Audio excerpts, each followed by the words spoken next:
Quick question. Have you ever poured a glass of wine, taken a sip and thought, meh, it's fine, I guess? Well, it might not be the wine's fault. It might be the temperature. Because here's the truth. Wine is very, very dramatic. Serve it too cold or too warm, and it will absolutely refuse to show you its best side. A bit like my wife. It's okay, she don't want cheese. So, in 3 minutes, I'm going to tell you exactly what temperature to serve your wine without turning this into a scientific lecture.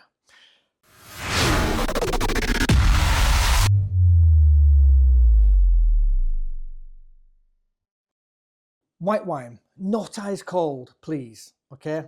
Most people serve white wine straight from the fridge. Understandable, but also a bit of a tragedy.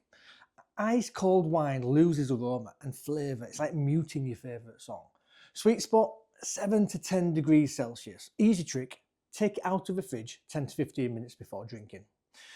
Crisp whites like Sauvignon Blanc, on the cooler side, nice and refreshing. Creamy whites, maybe a bit of oaking like a nice big Chardonnay, a little bit warmer. Boom, your flavour will be unlocked. Huge difference. Rosé, same as whites pretty much. Rosé is refreshing, yes, but it's still wine. Again, best temperature, 7 to maybe 13. 7 for the crisp Provence wines like this.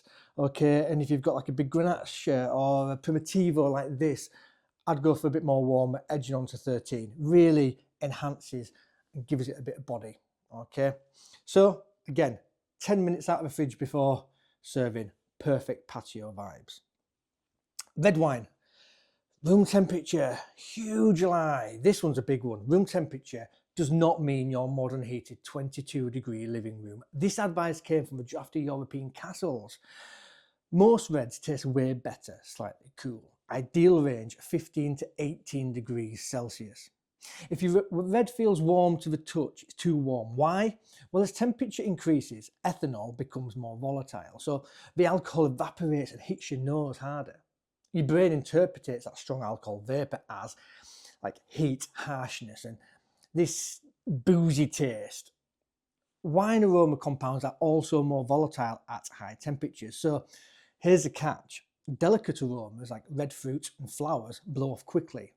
Heavier aromas like alcohol and overripe fruit and cooked notes dominate. So warm wine doesn't smell more complex, it smells less precise.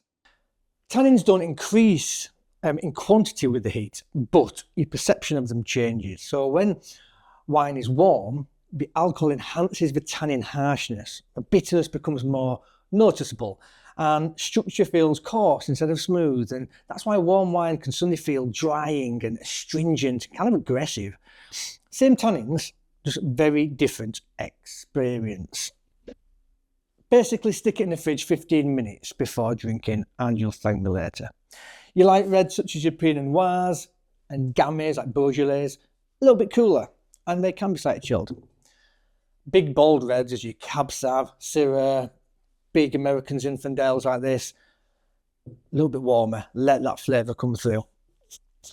Sparkling wine's finally cold but not frozen. Bubbles love the cold, it keeps them crisp and lively. So your best temperature is about 4 to 7, the coolest of all of them. Serve it icy cold but never frozen. Nobody wants exploding champagne, like nobody. One rule to remember, if you remember nothing else, remember this. Too cold hides the flavour. Too warm boosts the alcohol. Slightly cool is usually perfect. Wine isn't about being fancy, it's about enjoying what's in the glass. So next time somebody says, just serve it however, just smile and serve it a little bit better. Big difference. Anyway, hope you've learned something. Until next time, enjoy your wine.